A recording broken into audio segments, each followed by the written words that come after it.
잠깐 장 보러 왔습니다. 운동하고서 일요일날.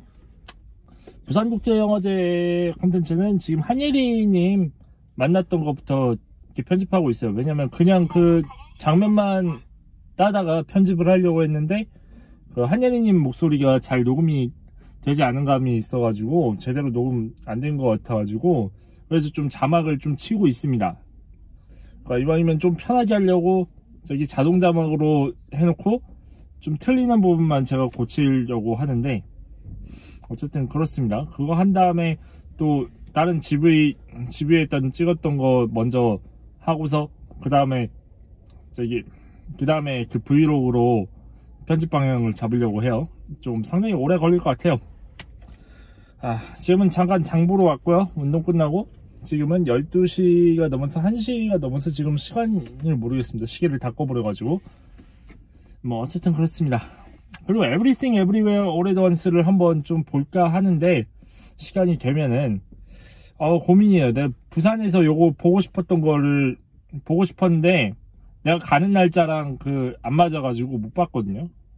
뭐 가는 날짜랑 맞았다고 해도 뭐 매진이 금방 됐겠지만 양자경님 나오는 거, 그러니까 양자경에 이제 딱 보면 이거 왠지 안 보면은 왕따 당할 것 같은 그런 영화예요. 왜냐하면은 되게 그 평론가 분들 사이에서 평가가 호평일색이고 되게 참신하다, 기발하다 그런 얘기가 좀 많아요. 그리고 되게 진짜 제가 봤을 때도 시놉시스만 딱 봤을 때도 되게 기발한 것 같았어요. 왜냐면은 그 중국계 미국인인 그 아줌마가 주인공인데 양자경이 그 역할을 하고 있고 그 주인공인데 뭐 세탁소를 하는 사람이 주인공인데 어느 날 갑자기 뭐 멀티버스를 경험을 하게 돼서 뭐 그래서 이런저런 막 갈등이 생기는 조금 좀 특이한 영화인 것 같더라고요. 근데 보니까 제작자가 루소 형제고 엔드게임을 만들었던. 근데 어쨌든 이제 오늘은 근데 수리남을 좀 패러디하기 위해서 지금 찍었습니다. 이 카페인은 주님의 은총이야. 그 은총을 대한민국에서 다룰 수 있는 건 나밖에 없고.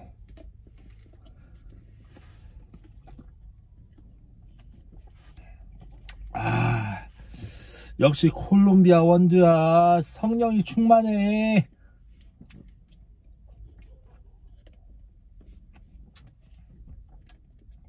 어쨌든 마트 장 보러 왔는데 이거를 다 왠지 비우고 가야 될 것 같아가지고 도중에 이렇게 사실 올 때 좀 피곤하다고 좀 요거 커피를 좀 샀는데 다 비우고 나가야 될 것 같아서 빨리 먹고 나가야겠네요. 주차 시간 아까우니까.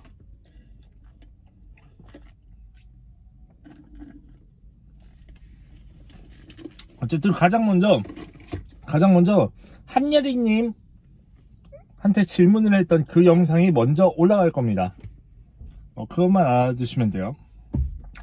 그 다음에 사실 그 위안이라는 그 다큐멘터리를 보고서 또 감독님께 질문하는 그 영상을 딱 찍었고 어떻게 이런 소재를 찾았는가. 왜냐면 그게 이제 특이하게 위안부를 다루는 영화인데 특이하게 한국군 위안부를 좀 다뤘거든요. 그러니까 뭐라고 할까, 일본군 위안부가 주가 아니라 일본군 위안부를 다루고 있긴 하되 그것이 주가 아니라 우리나라 정부에서 옛날 이승만 때 기획을 해서 미군에 보내진 그런 위안부가 또 있나봐요. 그거를 이제 다뤘다고 했는데 나는 이제 딱 봤을 때 이게 어떻게 특히 위안부 하면은 누구나 거의 다 이제 일본군 위안부를 먼저 생각할 텐데 어떻게 이런 소재를 찾아냈느냐. 관찰력 같은 게 좀 대단하다고 좀 생각을 해가지고. 왜냐하면은 그냥 흔히 생각하기로는 위안부 하면 진짜 일본군 위안부가 좀 많이 있잖아요. 자, 일본군 위안부를 먼저 딱 떠올리게 되잖아요. 위안부라는 단어를 딱 얘기를 한다고 하면은.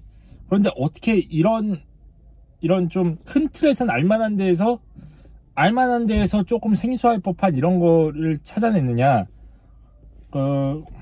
그걸 이제 그 질문을 드렸었는데, 그 영상이 백업하던 도중에 이게 그 매일 하루에 한 번씩 백업을 했거든요. 그 아이클라우드에다가.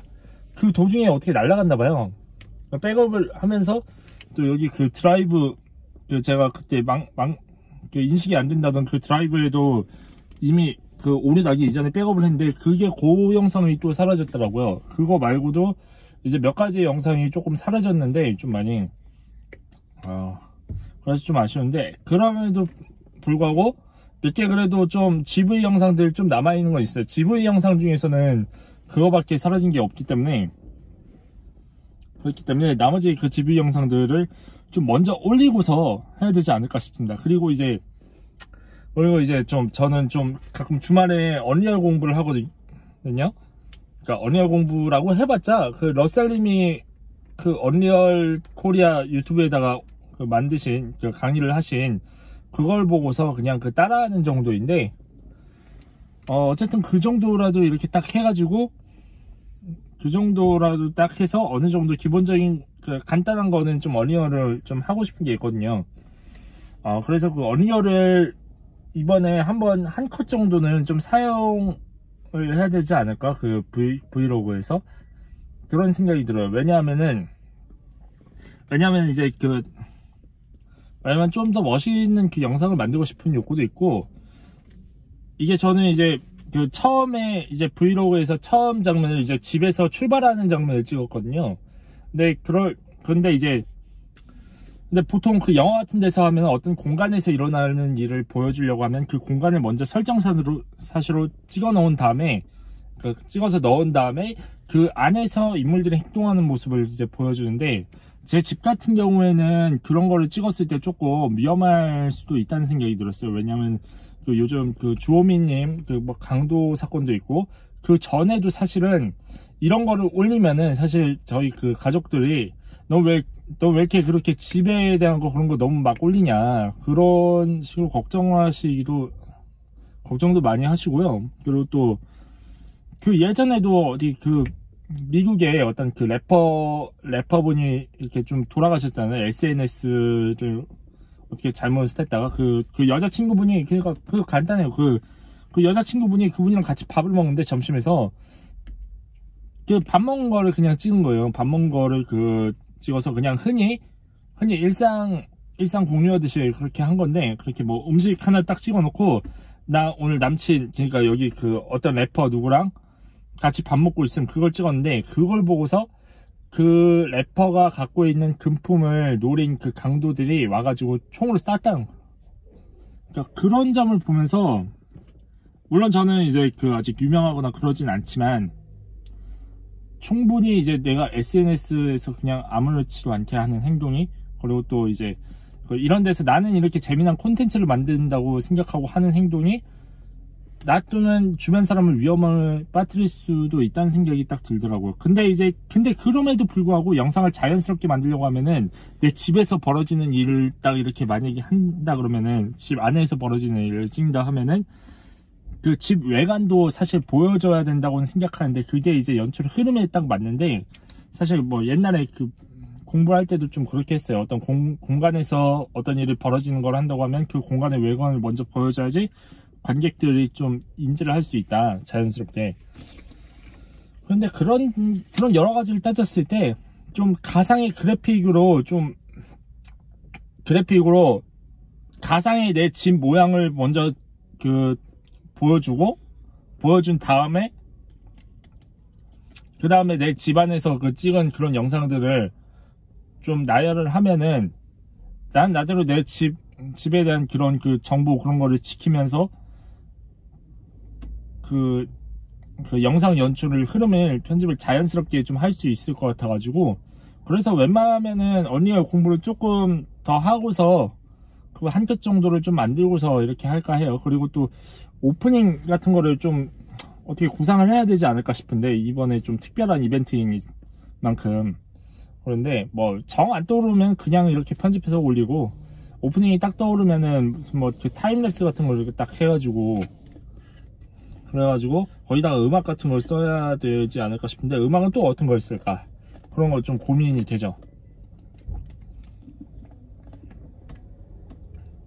그리고 이동하는 장면 같은 데에서, 그리고 또 이제 장소에서 이 장소에서 저 다른 장소로 이동할 때 같은 경우에는 그럴 때도 그냥 장면을 빠르게 넘기면서 뭔가 음악을 좀 깔아주면은 시간의 흐름을 좀 자연스럽게 보여주면서 좀 축약해서 보여줄 수가 있다고 생각을 하는데, 음악도 또 이제 저작권이 있는 경우가 많고, 저작권이 없는 음악 같은 경우에도 좀 내가 어떤 거를 해야 될지 찾아야 되죠. 그리고 좀 정말 제가 하고 싶은 거는 그 아이폰의 게러지 밴드로 음악을 작곡하고 싶은데, 사실 작곡책을 사놓고도 아직 못 봤어요.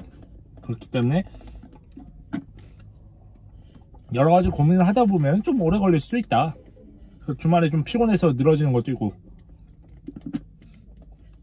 뭐 그렇습니다. 그래서 일단은 별다른 고민을 그렇게 할 거 없이 그냥 GV 영상 찍었던 것만 먼저 이렇게 해야겠어요. 그리고 초상권 같은 것도 이제 그 브이로그 같은 경우에는 특히나 중요하기 때문에, 연예인분들처럼 이렇게 완전히 대중적인 그 연예인들 공식 석상에 있는 걸 찍은 거잖아요. 그런 게 아닌 이상 웬만하면은 그 얼굴들, 그러니까 두드러지게 보이는 것들 다 흐리게 처리한다든지 좀 그렇게 하려고요. 좀 지금 영상이 되게 부자연스러워지긴 하는데 어쩔 수 없을 것 같아요. 왜냐면 그분들이 뭐 나한테 뭐 돈을 받고서 내 영상에 출연, 물론 연예인 분들한테도 지금 돈을 드리거나 한 건 아니지만, 어디 뭐 행사에서 공식적으로 무대 위에 섰다든지, 아니면은 뭐 나한테 진짜 말 그대로 엑스트라로 뭐 돈을 받고서 했다든지 그런 게 아니니까, 언제 어디서 누가 내 얼굴 여기 나왔네 하고 해도 이상하지 않은 거죠. 그리고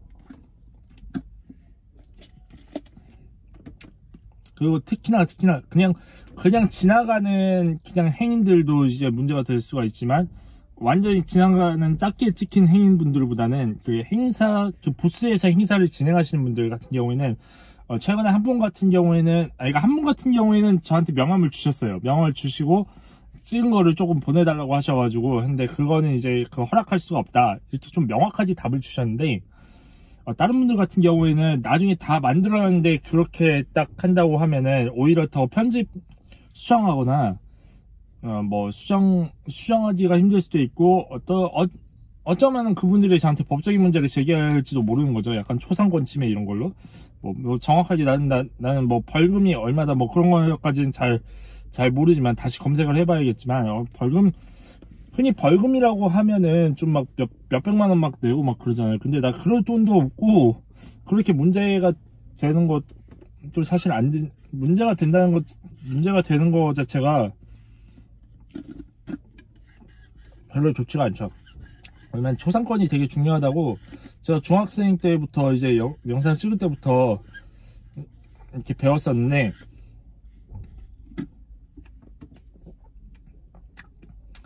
근데 이번에 행사 같은 경우에는 내가 돌아다니면서 완전 사람들을 아무리 안 찍으려고 해도 좀 찍힐 수밖에 없더라고요.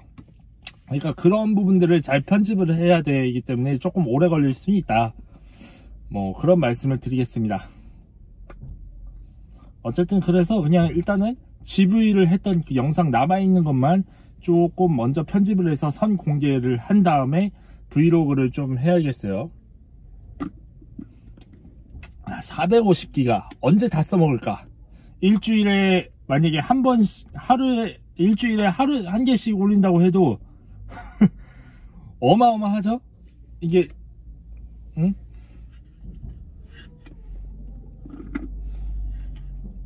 일주일에 기껏해야 각 잡고 편집할 수 있는 시간은 하루 이틀 정도인데,